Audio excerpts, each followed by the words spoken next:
Assalamualaikum warahmatullahi wabarakatuh. Saya Siti Nurlela dari kelas DKP S1A dengan NPM 202046500025. Di sini saya akan menjelaskan soal ujian akhir semester mata kuliah pengantar ilmu komunikasi. Untuk penjelasan soal yang pertama, yaitu selama 1 semester saya mengikuti dan mempelajari mata kuliah pengantar ilmu komunikasi. Menurut saya yang menarik yaitu di pertemuan kelima mengenai prinsip-prinsip komunikasi. Prinsip-prinsip komunikasi merupakan suatu asas yang menjadi dasar dalam berpikir, bertindak, ataupun berperilaku. Terdapat prinsip-prinsip dasar komunikasi, yaitu yang pertama, komunikasi adalah suatu proses. Komunikasi ini disebut proses karena berlangsung secara terus-menerus tanpa permulaan atau akhir dan selalu berubah-ubah. Yang kedua, komunikasi adalah sistem. Komunikasi terdiri atas beberapa komponen dan tiap-tiap komponen mempunyai tugas masing-masing. Yang ketiga, komunikasi bersifat interaksi dan transaksi. Interaksi adalah saling bertukar komunikasi atau berkomunikasi dengan lawan bicara secara teratur, kemudian lawan bicara memberikan reaksi. Sedangkan komunikasi bersifat transaksi yaitu berkomunikasi dengan lawan bicara dengan pesan yang dikirimkan simultan atau pada waktu yang bersamaan. Yang keempat, komunikasi dapat terjadi disengaja atau tidak disengaja.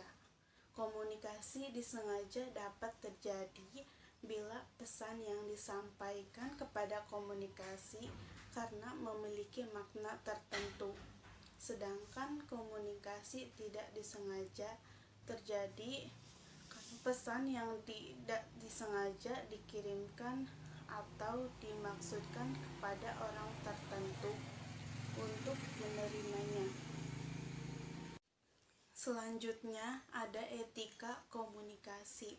Etika komunikasi merupakan suatu bentuk pembuatan keputusan yang berkaitan dengan moral dan dapat menentukan apa hal-hal yang benar atau salah yang dipengaruhi oleh peraturan dan hukum yang ada dalam masyarakat. Beberapa etika dalam komunikasi yang biasanya dilakukan dan ditemui dalam kehidupan sehari-hari, seperti memulai pembicaraan. Misalnya ketika saya pergi ke kantor eleman, di situ saya harus memperhatikan lawan bicara ramah, sopan, dan jangan hanya bicara, kita juga harus mendengarkan apa yang mereka katakan. Kemudian ada komunikasi tatap muka. Misalnya ketika saya sedang rapat dengan rekan kerja saya, yang harus saya perhatikan adalah menatap lawan bicara, menjaga intonasi dan kecepatan bicara, serta melontarkan pertanyaan. Kemudian komunikasi lewat media. Misalnya saat saya harus menghubungi pemimpin saya, hal-hal yang harus saya perhatikan adalah perhatikan gaya tulisan dan baca. Atur intonasi jika menelpon dan pikirkan apa yang ingin ditulis. Untuk soal nomor 2 yaitu unsur-unsur komunikasi. Unsur-unsur komunikasi terdiri dari komunikator. Komunikator yaitu unsur komunikasi yang bertindak sebagai penyampai pesan, sehingga bagaimana komunikator itu mengirim sebuah pesan kepada komunikan. Kemudian ada komunikan. Komunikan yaitu penerima pesan komunikasi yang dikirimkan oleh komunikator melalui media komunikasi. Setelah menerima pesan, kemudian komunikan menafsirkan pesan tersebut.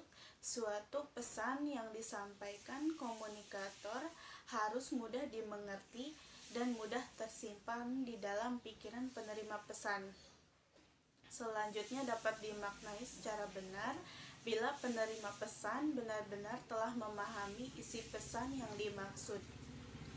Kemudian yang ketiga ada pesan, yaitu komunikator harus mengubah ide menjadi suatu pesan dalam suatu proses komunikasi agar dapat dimengerti atau diterima dengan baik. Walaupun pada dasarnya tidak semua ide dapat diterima atau dimengerti dengan sempurna. Kemudian yang keempat ada media.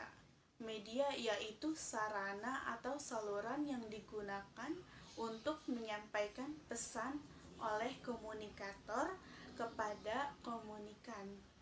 Dalam berkomunikasi, pesan itu akan diterima oleh panca indera. Kemudian manusia biasanya akan memproses dalam pikirannya, kemudian menghasilkan feedback atau umpan balik. Yang terakhir ada efek komunikasi. Efek komunikasi merupakan respon terhadap komunikan, seperti komunikator memberikan pesan kepada komunikan. Tentunya komunikator mengharapkan feedback atau umpan balik dari komunikan atas pesan yang sudah disampaikan, atau setidaknya menanggapi pesan yang telah disampaikan oleh komunikator sebelumnya. Untuk soal nomor 3 yaitu terkait hambatan komunikasi. Terkait hambatan komunikasi yang saya pahami yaitu gangguan segala sesuatu yang mengganggu kelancaran komunikasi serta akan menghambat kelancaran pengiriman dan penerimaan pesan. Terkait hambatan komunikasi dengan kegiatan belajar mengajar secara daring yaitu gangguan atau hambatan objektif seperti berada di tempat keramaian, gangguan jaringan, dan terkadang waktu yang kurang tepat.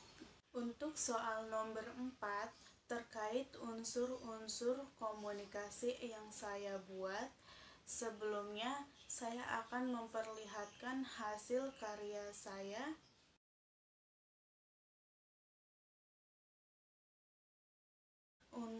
Untuk unsur-unsurnya yaitu ada komunikator, yaitu komunikatornya saya sendiri, kemudian ada komunikannya yaitu seluruh warga Indonesia. Pesan yang disampaikannya yaitu kita memang ingin rakyat agar menentukan siapa yang menjadi pemimpin kita, akan tetapi pemimpin itulah yang membuat kebijakan agar rakyatnya bisa hidup aman, sejahtera, adil, kesehatannya terjaga, mengurangi risiko kematian, dan di masa COVID-19 ini tidak memungkinkan jika pilkada diselenggarakan.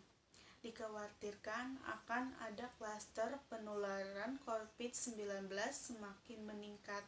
Alangkah baiknya kita ditunda saja terlebih dahulu sampai situasinya memungkinkan demi kebaikan bersama. Di sini saya membuat meme karena menurut saya meme lebih menarik dan biasanya tercipta ketika suatu hal yang menjadi trending saat itu. Terima kasih. Wassalamualaikum warahmatullahi wabarakatuh.